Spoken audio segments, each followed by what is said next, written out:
नमस्कार विद्यार्थी मित्रों, हूँ प्रजापति नरेश फरी एक बार आपનું यूट्यूब चैनल में हार्दिक स्वागत करूँ छूँ। विद्यार्थी मित्रों, ધોરણ 9 विषय गुजराती अंदर આપણે વ્યાકરણના ટોપિકની ચર્ચા કરી રહ્યા હતા। એમાં રવાનુકારી શબ્દો, અંગસાધક પ્રત્યય, બરાબર, આ બંને ટોપિકની આપણે ચર્ચા કરી ચૂક્યા છીએ અને હવે ફરી એકવાર નવા ટોપિકની ચર્ચા ઉપર આપણે જઈ રહ્યા છીએ કે સંધિ। ટોપિકનું નામ છે સંધિ। તો અહીંયા સંધિ જે શબ્દ જે છે એ સંધિ શબ્દ ઉપરથી કદાચ તમને એવું અનુમાન થાય કે ખરેખર સંધિ એટલે શું। આપણે સીધી ભાષામાં કહીએ કે સાદી ભાષામાં કહીએ કે સંધિ એટલે જોડાણ, એક વસ્તુનું બીજી વસ્તુ સાથેનું જોડાણ એટલે સંધિ। બીજા શબ્દોમાં આપણે ભાઈબંધી કહીએ છીએ, બરાબર। તો અહીંયા સંધિ જે છે એમાં કહેવાય કે શબ્દોનું જોડાણ જે છે। ભાષાની અંદર શબ્દની ચમત્કૃતિ હોય છે, તો એ શબ્દની ચમત્કૃતિ લાવવા માટે થઈ અને સંધિ જે છે એ પણ કેટલોક અગત્યનું પરિબળ ભાગ ભજવે છે। એટલે અહીંયા સંધિ માટેની વાત કરીએ કે સંધિ જે છે તો એના ઉચ્ચારણની અંદરની વાત કરી છે એમ કે ભાઈ કોઈ પણ બે શબ્દો હોય એ બે શબ્દોને જોડવા માટે અહીંયા કહ્યું કે ભાઈ એક શબ્દ, પહેલો શબ્દ જે છે એનો છેલ્લો અક્ષર અને બીજો શબ્દ જે છે એનો પ્રથમ અક્ષર, આ બંનેને એ રીતે જોડવામાં આવે છે કે જેથી કરીને એક નવો શબ્દ અસ્તિત્વમાં આવતો હોય છે। તો આને આપણે સંધિ કહીએ છીએ, બરાબર। એટલે અહીંયા કહેવાય કે આ સંધિ જે છે એ સંધિને સમજવા માટે થઈ અને આપણે અહીંયા ઘોષ ધ્વનિઓ, અઘોષ ધ્વનિઓ, અલ્પપ્રાણ ધ્વનિઓ અને મહાપ્રાણ ધ્વનિઓ જે છે એના વિશેનો પણ અભ્યાસ કરવાનો છે। તો વિદ્યાર્થી મિત્રો, અહીંયા કહેવાય કે ભાઈ ઘોષ ધ્વનિ કે અઘોષ ધ્વનિ કે અલ્પપ્રાણ કે મહાપ્રાણ, બરાબર, આ વસ્તુ જે છે એની જે વ્યાખ્યા જે છે એ વ્યાખ્યા સમજવાની હોય તો એવું કહી શકાય કે ભાઈ ઘોષ ધ્વનિ એટલે અહીંયા કહ્યું છે ને કે આપણે જ્યારે ઉચ્ચારણ પ્રક્રિયા કરીએ છીએ ત્યારે આપણે બોલીએ છીએ ત્યારે અહીંયા કહ્યું છે ને કે હવા જે છે એ વધારે કંપિત થાય, મુખની અંદરથી હવા જે છે એ વધારે નીકળે। અહીંયા આપેલું જ છે, જુઓ શું કહે છે કે ઘોષ એટલે શું કહે છે કે વધારે કંપિત હવા। વધારે કંપિત હવા એટલે આપણે કોઈ પણ શબ્દ બોલીએ અને એ શબ્દ બોલતાની સાથે સૌથી વધારે પડતી હવા મોઢામાંથી નીકળી જાય છે અને જે ધ્વનિ ઉત્પન્ન થાય છે એને ઘોષ ધ્વનિ કહેવામાં આવે છે। એવી જ રીતના એક બીજી વ્યાખ્યા હતી અઘોષ ધ્વનિની। તો અઘોષ ધ્વનિ એટલે શું, તો જો શું કહે છે કે થોડી ઓછી કંપિત હવા, એટલે ઉચ્ચારણ પ્રક્રિયા દરમિયાન અહીંયા કહ્યું છે ને કે ભાઈ ઉચ્ચારણ પ્રક્રિયા દરમિયાન મોઢાની અંદરથી અથવા તો મુખ વિવરમાંથી ઓછી હવા પસાર થાય છે અને જે ધ્વનિ ઉત્પન્ન થાય છે તેને અહીંયા અઘોષ ધ્વનિ કહેવામાં આવે છે। એટલે અહીંયા કહેવાય કે નાદતંત્રીઓનું કંપાયમાન કેટલું થાય છે એ અહીંયા કંપિત હવા કહી છે, એટલે નાદતંત્રીઓ કંપિતમાન થાય છે। તમે ઉચ્ચાર કરો છો ને કોઈ પણ અક્ષર કે કોઈ પણ વર્ણનો તો એ વખતે આપણા ગળાની અંદર નાદતંત્રી હોય છે, એ નાદતંત્રી જે છે એ કંપાયમાન થતી હોય છે અને એના કારણે જે કંઈ ધ્વનિઓ ઉત્પન્ન થાય છે એ બધા ઘોષ કે અઘોષ ધ્વનિઓ કે અલ્પપ્રાણ કે મહાપ્રાણ ધ્વનિઓ આપણે કહેવાતા હોય છે, બરાબર વિદ્યાર્થી મિત્રો। તો આ એક ખ્યાલ આપણે જોઈ ગયા કે ભાઈ ઘોષ ધ્વનિ અને અઘોષ ધ્વનિ।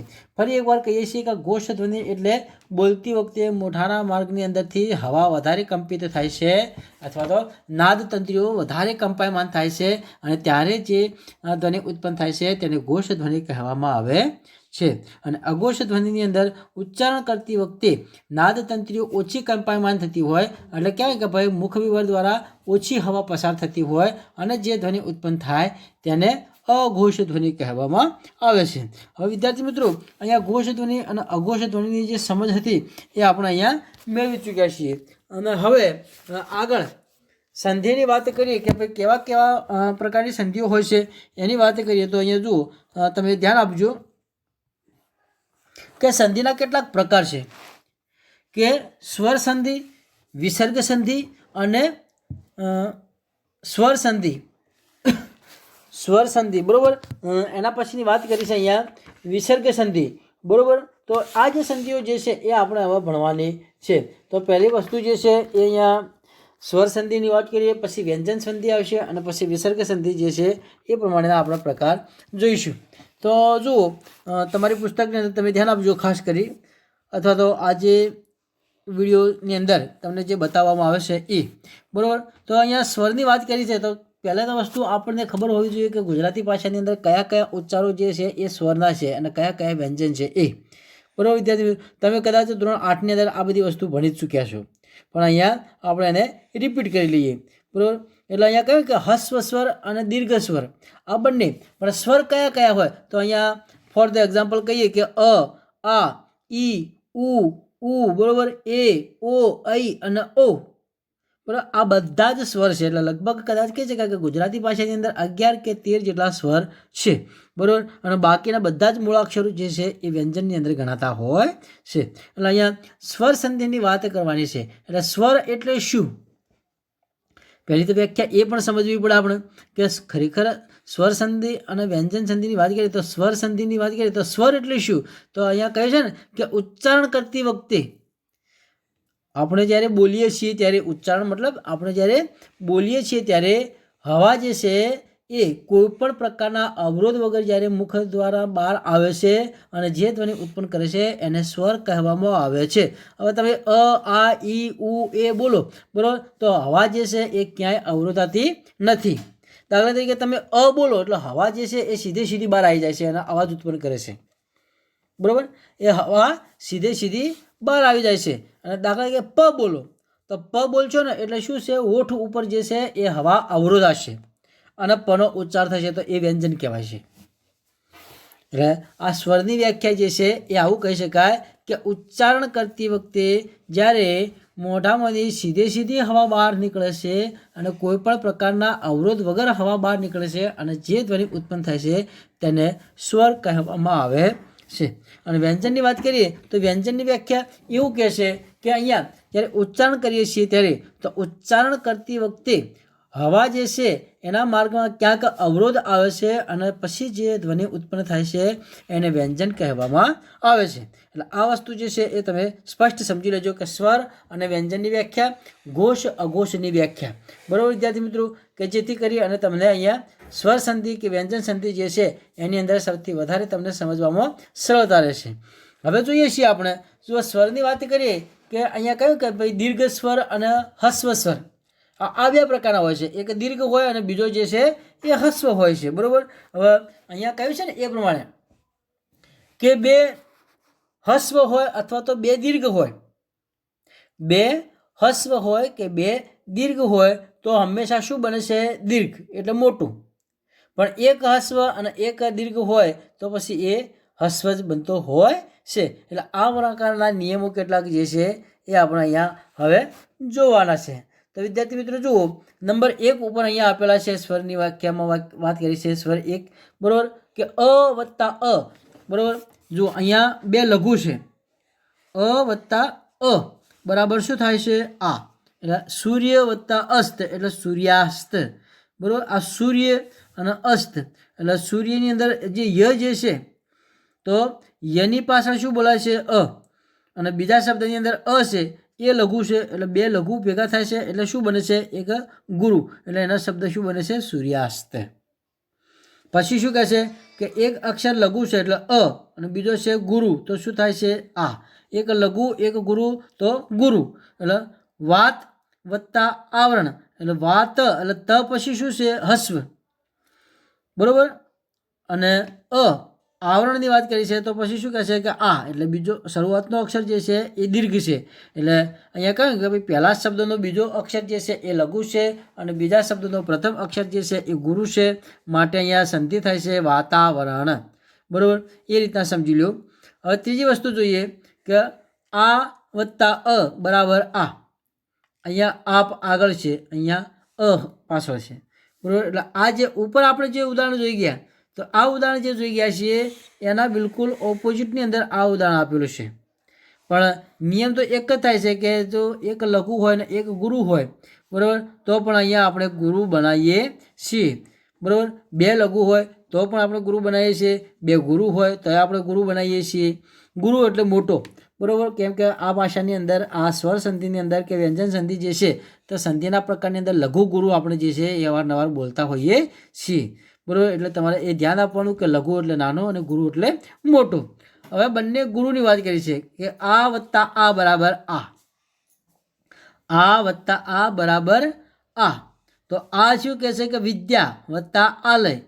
બરાબર, એટલે અહીંયા આ સમાયેલો છે ધમાય અને અમય આ સમાયેલો છે, એટલે વિદ્યાલય એવો શબ્દ બહાર આવે છે. એટલે આને આપણે કહીએ છીએ સ્વર સંધિ. બરાબર વિદ્યાર્થી મિત્રો. હવે આગળ જઈએ, બીજા નંબરનું ઉદાહરણ જુઓ. હવે અહીંયા ખાસ ધ્યાન આપજો કે ઈ જે છે એ પણ સ્વર છે, અ જે છે એ પણ સ્વર છે. તો અહીંયા ઈ હસ્વ હોય કે દીર્ઘ હોય? અની માફક જ ઈ જે છે એ હસ્વ હોય કે દીર્ઘ હોય? જુઓ અહીંયા હસ્વ ઈ આપેલી છે, અહીંયા દીર્ઘ ઈ આપેલી છે. એટલે ઈ વત્તા ઈ બરાબર મોટી ઈ બની. એટલે અહીંયા શું કહે છે? હરિ વત્તા ઈચ્છા. એટલે હરિની અંદર રી જે છે એ હસ્વ ઈ આપેલો છે, બરાબર. અને ઈચ્છા જે છે એની અંદર ઈ જે છે એ પણ હસ્વ છે, મતલબ લઘુ છે.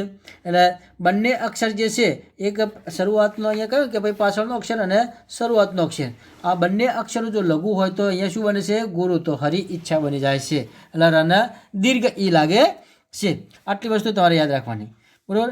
બીજી વસ્તુ કે એક છે હસ્વ ઈ અને બીજી જે છે એ દીર્ઘ ઈ. તો શું થશે? તો દીર્ઘ ઈ. પરી વત્તા ઈક્ષા. હવે પન રી, તો રી જે છે આ જે છે એ હસ્વ છે, બરાબર. પછી શું કહે છે કે ઈ, તો આ જે ઈ જે છે એ દીર્ઘ છે. આ ખાસ ધ્યાન આપજો તમે, બરાબર. રી જે છે એ હસ્વ છે અને ઈ જે છે ઈક્ષાની એ દીર્ઘ છે. એટલે હસ્વ અને દીર્ઘ બરાબર દીર્ઘ, એટલે શું બને છે? પરીક્ષા, એટલે દીર્ઘ બની જાય છે. એટલે આટલી વસ્તુ તમારે ત્યાં ધ્યાન આપવાનું છે, બરાબર. ત્યાર પછીની વાત કરીએ કે બંને પ્રથમ ઈ ગુરુ હોય અને પછી જે છે એ નાની હોય, મતલબ કે અહીંયા પ્રથમ ઈ જે છે એ દીર્ઘ છે અને બીજી જે છે એ હસ્વ છે, માટે શું બને છે કે દીર્ઘ. એ શું બને છે? દીર્ઘ, બરાબર. તો અહીંયા એ વસ્તુ ખાસ સમજજો તમે કે આ જે ટોપિકની વાત કરી છે કે અહીંયા દીર્ઘ ઈ છે, આ હસ્વ ઈ છે, તો દીર્ઘ ઈ બને છે. એટલે દેવી વત્તા ઈચ્છા, એટલે દેવીચ્છા. અહીંયા દીર્ઘ બની જાય છે. અહીંયા લઘુ છે અને અહીંયા ગુરુ છે. જે વી જે છે એ ગુરુ છે, મતલબ દીર્ઘ ઈ છે, અને ઈ જે છે એ લઘુ છે, માટે અહીંયા દીર્ઘ બને છે, બરાબર વિદ્યાર્થી મિત્રો. ત્યાર પછી હવે આગળ જઈએ નંબર 3 ઉપર. જુઓ 3 નંબરની અંદર શું કહ્યું છે? અહીંયા તમે જોજો ખાસ કે ઉ જે છે એ પણ સ્વર છે. અહીંયા અ ઈ ઉ. હવે અ મોટો હોય કે નાનો હોય, મતલબ દીર્ઘ હોય કે હસ્વ હોય, એટલે અ આ ઈ, બરાબર. તો એ હસ્વ કે દીર્ઘ બંને. પછી ઈ જે છે એ હસ્વ કે દીર્ઘ બંને, અને ઉ જે છે એ હસ્વ કે દીર્ઘ બંને ચાલે છે. તો અહીંયા જોઈએ પહેલી વસ્તુ કે બંને લઘુ છે. કેવા છે? બંને લઘુ છે. તો બંને લઘુ ભેગા થાય છે તો શું થાય છે? ગુરુ બને છે. તો અહીંયા ગુરુ વત્તા ઉપસદન. તો અહીંયા આ રૂ જે છે એ અહીંયા લઘુ કહ્યું છે. આ જે છે રૂ એ લઘુ છે અને ઉ જે છે એ પણ લઘુ છે. તો લઘુ ભેગા થાય છે એટલે શું બને છે? ગુરુ. તો ગુરુ માટે રૂપ કેટલું બદલાય છે? આર્ય. દીર્ઘ ઉ લાગે છે, એટલે રન દીર્ઘ ઉ લાગે છે, એટલે ગુરુ ઉપસદન એવો શબ્દ બને છે વિદ્યાર્થી મિત્રો. ત્યાર પછી આગળ હવે હસ્વ ઉ અને દીર્ઘ ઉ, તો શું બનશે? તો દીર્ઘ ઉ. તો સિંધુ વત્તા ઉર્મી. તો સિંધુની અંદર ધ જે છે એને હસ્વ ઉ લાગે છે અને ઉર્મીની અંદર ઉ જે છે એ દીર્ઘ છે, માટે અહીંયા નિયમ પ્રમાણે શું થાય છે કે એક હસ્વ અને એક દીર્ઘ, તો દીર્ઘ બને છે. તો સિંધુર્મી. અહીંયા ખાસ યાદ રાખવાનું ગુજરાતી ભાષામાં કે આ જે સંકેત જે છે એ હસ્વ ઉ કહેવાય છે, આ સંકેત જે છે એ દીર્ઘ ઉનો કહેવાય છે. આટલી વસ્તુ તમારે અહીંયા યાદ રાખવાની. બીજી વસ્તુ કહીએ તો આ જે છે એ હસ્વ ઈ છે અને આ જે છે એ દીર્ઘ ઈ છે, બરાબર વિદ્યાર્થી મિત્રો. તો આ પણ વસ્તુ તમારે સમજવાની છે. હવે બીજું એવું જોઈએ કે દીર્ઘ ઉ અને હસ્વ ઉ, તો શું બને છે? તો દીર્ઘ ઉ બને છે. એટલે વધુ વત્તા ઉલ્લાસ. એટલે ધની અંદર ઉ જે છે એ કેવો છે? તો કે ભાઈ દીર્ઘ છે. અને ઉની અંદર ઉ કેવો છે? તો કે ભાઈ લઘુ છે. તો અહીંયા શું થશે? તો ગુરુ વત્તા લઘુ બરાબર શું થશે? ગુરુ. તો વધુલ્લાસ એવો શબ્દ બનતો હોય છે, એટલે એ પણ તમારે ખ્યાલ રાખવાનો છે. હવે બંને ગુરુની વાત કરીએ તો જુઓ શું કહે છે કે પહેલાં જે છે એ ગુરુ છે, બીજો ઉ જે છે એ પણ ગુરુ છે, એટલે ગુરુ વત્તા ગુરુ બને છે, એટલે આ પણ અક્ષર ગુરુ બની જાય છે. એટલે વધુ વત્તા ઉર્મી. જોજો તમે ખાસ, વધુ વત્તા ઉર્મી. તો ધનની અંદર દીર્ઘ ઉ છે અને પેલાની અંદર ઉર્મીની અંદર ઉ જે છે એ પણ અહીંયા દીર્ઘ ઉ આપેલો છે એટલે દીર્ઘ વત્તા દીર્ઘ બરાબર દીર્ઘ બને છે એટલે વધુર્મી શબ્દ બને છે. એટલે આ વસ્તુ જે છે એ તમારે અહીંયા ખ્યાલ રાખવાનો છે વિદ્યાર્થી મિત્રો, બરાબર. એના પછી આગળ જઈએ કે અહીંયા જે ઉદાહરણ આપેલા જે છે એ તમે ખાસ જોઈ શકો છો કે સમજવા માટે થઈને 3 ઉદાહરણ આપેલા છે કે સત્યાગ્રહ છે, બરાબર, પછી ચિંતાતુર છે અને સુક્તિ. આ 3 શબ્દો આપ્યા છે અને 3 શબ્દોને તમને વિકલ્પ આપેલા છે. એ વિકલ્પની અંદરથી તમારે અહીંયા પસંદ કરવાના છે. એટલે કયો વિકલ્પ સાચો છે એ, બરાબર. અહીંયા જવાબ તો આપેલા છે નો ડાઉટ, પણ આપણી રીતે આપણે તૈયારી કરવાની હોય છે વિદ્યાર્થી મિત્રો. એટલે આ પ્રમાણે તમે સાથે સાથે તૈયારી કરતા રહેજો, બરાબર. હવે બીજી વસ્તુ જોઈએ ખાસ કે આ જે કોષ્ટક જે આપેલું જે છે એ વિદ્યાર્થી મિત્રો તમે ધ્યાનથી જોજો. અહીંયા કે કયા કયા અક્ષરો ક્યારે મળે છે ત્યારે કેવો અક્ષર બને છે એની વાત કરી છે એ, બરાબર. એટલે થોડું ધ્યાન આપજો પુસ્તકની અંદર અથવા તો મોબાઈલમાં, ખાસ ધ્યાન આપજો. જુઓ શું કહેશે અહીંયા કે આ જે શબ્દો જે છે, હા, બરાબર, કે સ્વર સંધિની અંદરની વાત કરી છે કે સ્વર સંધિની અંદર જે વાતો કરી છે એમાં અ વત્તા ઈ પહેલાં શું ભેગા થતા હતા? અ ભેગા થતા હતા કે ઈ ભેગા થતા હતા કે ઉ ભેગા થતા હતા, બરાબર. હવે એવું છે નહીં. હવે અ વત્તા ઈ ભેગા થશે, અ વત્તા ઉ ભેગું થશે, કે આ વત્તા ઈ ભેગા થશે કે આ વત્તા ઉ ભેગું થશે, બરાબર. એટલે એ રીતના કેટલાક નિયમો છે. તો એ પ્રમાણે કયો અક્ષર બને છે એ તમે ખાસ ધ્યાન રાખો, કેમ કે પરીક્ષાની અંદર જ્યારે ત્યારે પણ પ્રશ્નો પૂછાતા હોય છે, બરાબર. તો આ જ પ્રકારના સંધિઓ પૂછાતી હોય છે. આ જનરલ નોલેજ માટે પણ તમને ખ્યાલ આવશે. તો અહીંયા કહ્યું છે કે અ વત્તા ઈ બરાબર એ. જોજો, અ વત્તા ઈ એકબીજાને વ્યસ્ત સ્વર છે. અહીંયા સમાન સ્વર નથી પાછા. આ સ્વર જે છે એ સમાન નથી. પેલા સ્વર જે હતા એ સમાન હતા કે અ વત્તા અ એટલે સમાન કહેવાય. અ વત્તા આ તો સમાન હોય, આ વત્તા અ તો સમાન હોય, પણ ઈ વત્તા ઈ તો એ સમાન, કે ઉ વત્તા ઉ હોય તો સમાન. પણ અહીંયા અ વત્તા ઈ હોય કે અ વત્તા એ હોય, બરાબર, કે ઉ વત્તા ઓ હોય, આ બધા જ જે છે એ વ્યસ્ત સ્વર હોય છે. એટલે સમાન સ્વરની વાત કરી તો એ, અને વ્યસ્ત સ્વરની વાત કરી તો અ વત્તા ઈ એટલે એકબીજાના વ્યસ્ત છે તો શું બને છે? એ. તો સ્વ વત્તા ઈચ્છા એટલે અ વત્તા ઈ થઈ, વની અંદર અ સમાયેલો છે અને ઈની અંદર ઈ સમાયેલો છે એટલે શું બનશે? એ બનશે. તો સ્વેચ્છા એવો શબ્દ બની જાય. એના પછીની વાત કરી છે કે અ વત્તા દીર્ઘ ઈ. અ વત્તા દીર્ઘ ઈ મતલબ મોટી ઈ છે એટલે ગુરુ છે. તો શું બને છે? એ બને છે. તો શું કહે કે ગણ વત્તા ઈશ તો ગણેશ બની જાય છે. પછી આ વત્તા ઈ, આ એક ગુરુ છે અને એક લઘુ છે તો પણ એ બને છે. એમાં શું કહે કે યથા વત્તા ઈષ્ટ તો યથેષ્ટ. પછી શું કહે છે કે આ વત્તા મોટી ઈ તો એ બને છે. તો મહા વત્તા ઈચ્છા તો મહેશ બની જાય છે. પછી હવે તો જો બીજા ફરી એકવાર વ્યસ્ત આવે છે કે એવી જ રીતે અ વત્તા ઉની સિરીઝ જોઈએ. પહેલાં ઈની સિરીઝ જોઈ, અ વત્તા એ સાથે જોડાણ કર્યું, પછી અ વત્તા ઉ સાથે જોડાણ. તો શું કહે કે અ વત્તા ઉ બરાબર ઓ થાય. હવે 4 પ્રકારના હોય કે લઘુ હોય કે ગુરુ હોય, બરાબર, કે બંને ગુરુ હોય. તો શું થશે? ઓ જ બને છે. પણ ક્યારે? અ વત્તા ઉ હોય ત્યારે. પછી એ ઉ કે અ લઘુ હોય કે ગુરુ હોય, બરાબર, પણ ઓ બને છે. એટલે ધ્યાન આપજો કે વન વત્તા ઉત્સવ હોય તો વનોત્સવ બને છે શબ્દ. પછી અ વત્તા ઉ એટલે અહીંયા અ લઘુ છે અને ઉ જે છે એ ગુરુ છે એટલે ઓ બને છે, બરાબર. પછી શું કહે કે નવ વત્તા ઉઠા તો નવોઠા એવો શબ્દ અસ્તિત્વમાં આવ્યો, બરાબર વિદ્યાર્થી મિત્રો. પછીની વાત કરીએ આગળ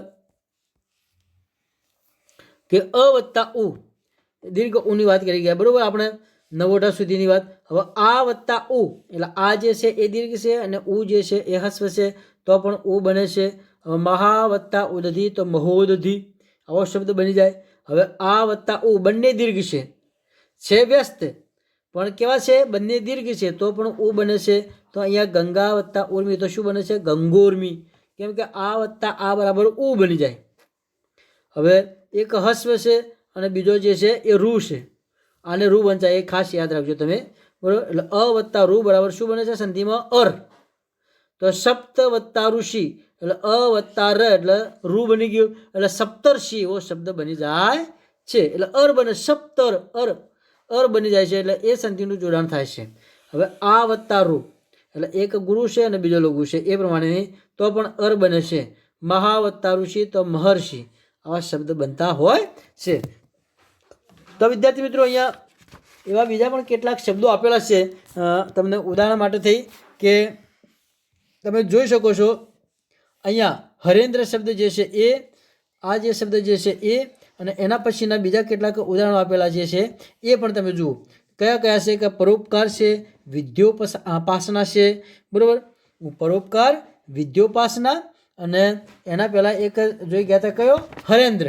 તો આ 3 શબ્દો જે છે એના વિકલ્પો આપણે આપેલા છે. તો એ વિકલ્પો પ્રમાણે આપણે એના સાચા વિકલ્પ પસંદ કરી અને લખવાના રહેતા હોય છે, બરાબર વિદ્યાર્થી મિત્રો. એના પછીની વાત કરી છે જો સ્વર સંધિની અંદર કે અ વત્તા ઈ, બરાબર. તો એની વાત કરીએ તો ખાસ ધ્યાન આપજો કે ઈ વત્તા ઈ કે ઈ લઘુ કે ગુરુ બંનેની અંદરથી ગમે તે એક હોય અને અ કે આ બંનેની અંદર ગમે તે હોય તો શું બને છે ય. કઈ રીતના કે ઈ લઘુ છે કે દીર્ઘ છે અથવા તો અ લઘુ છે કે ગુરુ છે તો ય બને છે. દાખલા તરીકે ઇતિ વત્તા આદિ, તો ઇતિની અંદર તી જે છે એ હસ્વ છે અને આદિની અંદર આ જે છે એ ગુરુ છે, બરાબર. એટલે ઈ વત્તા આ બરાબર ય બન્યો તો ઇત્યાદિ શબ્દ બની જાય છે. ત્યાર પછી ઉ કે ઉ અથવા અ કે આ તો શું બને છે વ. જોજો હો, ઉ અને અ ભેગા થાય છે તો વ બને છે, ઈ અને અ ભેગા થાય છે તો ય બને છે. તો એ પણ યાદ રાખવાનું. એટલે ઉ વત્તા અ ભેગો થાય છે તો વ બને છે, તો શું વત્તા આગત તો સ્વાગત બની જાય છે, કેમ કે વ બની જાય છે. પછી રૂ વત્તા અ, ઇવન એ દીર્ઘ હોય કે મોટો હોય પણ તો એ શું બને છે ર બને છે. તો પિતૃ વત્તા આજ્ઞા તો પિત્રાજ્ઞા થાય છે. તો એ પણ તમારે અહીંયા યાદ રાખવાનું છે વિદ્યાર્થી મિત્રો. એના પછીનું ઉદાહરણ આપેલું છે પ્રતિઅક્ષ, પરિઆવરણ, વિ અર્થ અને સુઆગત. આ બધા જ શબ્દો જે છે એ આ પ્રમાણેની સંધિના છે, એટલે એ પણ તમારે ધ્યાન આપવાનું છે. એના પછીની વાત કરીએ તો કે સમાન સ્વરની વાત કરતા હતા એ તો કયો કોષ્ટક છે તો જુઓ એ વત્તા અ બરાબર શું બન્યું અય. પેલું શું હતું અ વત્તા અ હોય કે આ વત્તા અ હોય કે ઈ વત્તા આ હોય, બરાબર. તો એ શબ્દો હતા. હવે એ વત્તા અ બરાબર શું બને છે અય. તો ને વત્તા અય બને અન ભેગું થાય છે તો નયન બની જાય છે. એવી રીતના અય વત્તા અ બરાબર શું થાય આય. એ વત્તા અ હોય તો અય થાય, અય વત્તા અ હોય તો આ થાય, બરાબર. તો ગઈ વત્તા અક તો શું થાય ગાયક, કેમ કે અય વત્તા અ એટલે આ બની જાય છે આય એટલે ગાયક, બરાબર. ઓ વત્તા અ તો બને છે શું અવ. તો પો વત્તા અન તો શું બની જાય પવન. હવે ઔ વત્તા અ તો આવ, અવ આવ, અય આય, બરાબર. આ શબ્દો ખાસ યાદ રાખવાના છે તમારે. તો અહીંયા એક માત્રા અને બે માત્રાની વાત કરી છે. તો શું કહે છે કે આવ બની જાય છે તો પો વત્તા અક હોય તો શું કે પાવક, બરાબર. તો વિદ્યાર્થી મિત્રો આ વસ્તુની તમારે સમજ રાખવાની છે. એના પછીના કોષ્ટકની વાત કરીએ તો એ કોષ્ટકની અંદર જો તમે ખાસ જોજો. હવે અગાઉ આપણે જે ચર્ચા કરી ચૂક્યા હતા ને એ જ વાત અહીંયા જોવા મળે છે કે જે તમને મેં વ્યાખ્યાઓ સમજાવી હતી અને એ વ્યાખ્યાઓ પ્રમાણે આપણે શીખવાનું હતું એ જ આ કોષ્ટક જે છે એ તમારે તૈયાર કરવાનું છે. કેમ કે આ કોષ્ટક જે છે એ જનરલ નોલેજ માટે અને તમારા નોલેજ માટે પણ ભાષાના વિદ્યાર્થી તરીકે તમને આટલું નોલેજ હોવું જ જોઈએ. તો એ વસ્તુ જે છે એ હવે પછીના વિડીયોમાં આપણે જોઈશું વિદ્યાર્થી મિત્રો. ત્યાં સુધી અત્યારે જે ભણ્યા છો, બરાબર. સ્વર સંધિની વાત કરી છે એ કે સજાતીય અને વિજાતીય સ્વર સંધિ જે આપણે જોઈ ગયા છીએ એ ખાસ તમે શીખી દેજો. અને ખ્યાલ ના આવે તો ફોન કરી અને મને કોલ કરી શકો છો. અને જો તમને આ વિડીયો ગમ્યો હોય તો તમે શેર કરજો અને સબસ્ક્રાઈબ કરજો અને બીજા જરૂરિયાતમંદ વિદ્યાર્થીઓને